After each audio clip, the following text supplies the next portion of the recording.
The Lord be with you. And with your spirit. A reading from the Holy Gospel according to Mark. Glory to you, O Lord. Jesus came to Capernaum with his followers, and on the Sabbath he entered the synagogue and taught. The people were astonished at his teaching, for he taught them as one having authority and not as the scribes. In their synagogue was a man with an unclean spirit. He cried out, "What have you to do with us, Jesus of Nazareth? Have you come to destroy us? I know who you are, the Holy One of God." Jesus rebuked him and said, "Quiet, come out of him." The unclean spirit convulsed him, and with a loud cry came out of him. All were amazed and asked one another, "What is this? A new teaching with authority. He commands even the unclean spirits, and they obey him." His fame spread everywhere throughout the whole region of Galilee. The Gospel of the Lord. Praise to you, Lord Jesus Christ. Please be seated.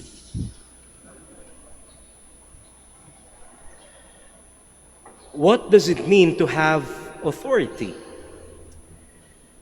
In our Gospel reading, the people were astonished by the authority of Jesus Christ. It was as if something surprising happened before their eyes. So what is it to be authoritative? For some, authority would mean having a position. For example, you are the president, the mayor, you are a king, you are in a position, and many people are subject to you. That is why you have authority. But Jesus did not have any position, and yet he had authority. For others, authority would mean being able to scare people. You have that fearful aura in you, and people are scared of you.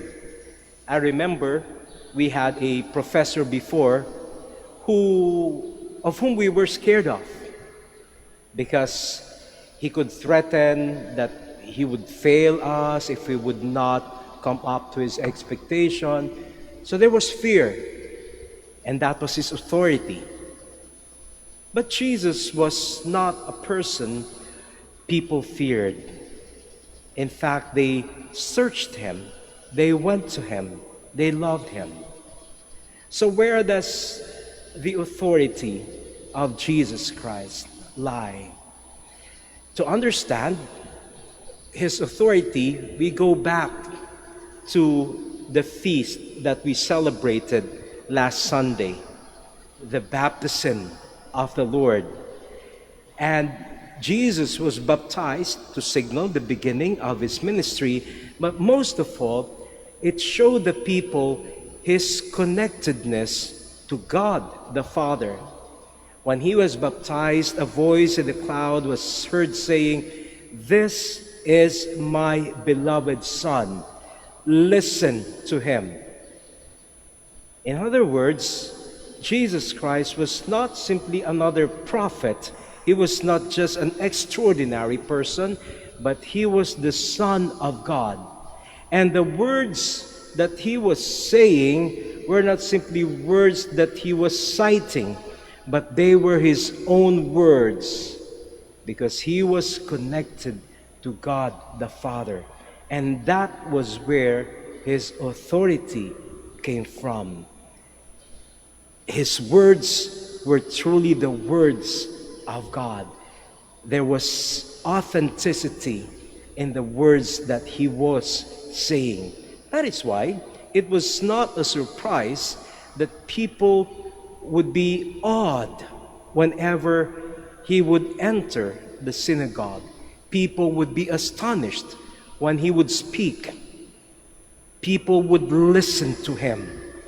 And not only would people listen to him, even evil spirits would obey him. A man was brought to him.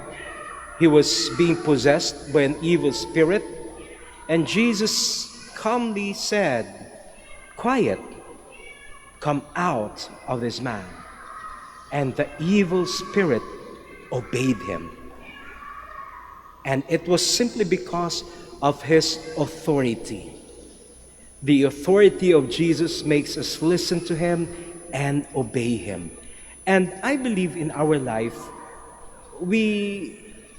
sometimes we also aspire to have that authority over people. But our authority should never come from any position or from our ability to scare people.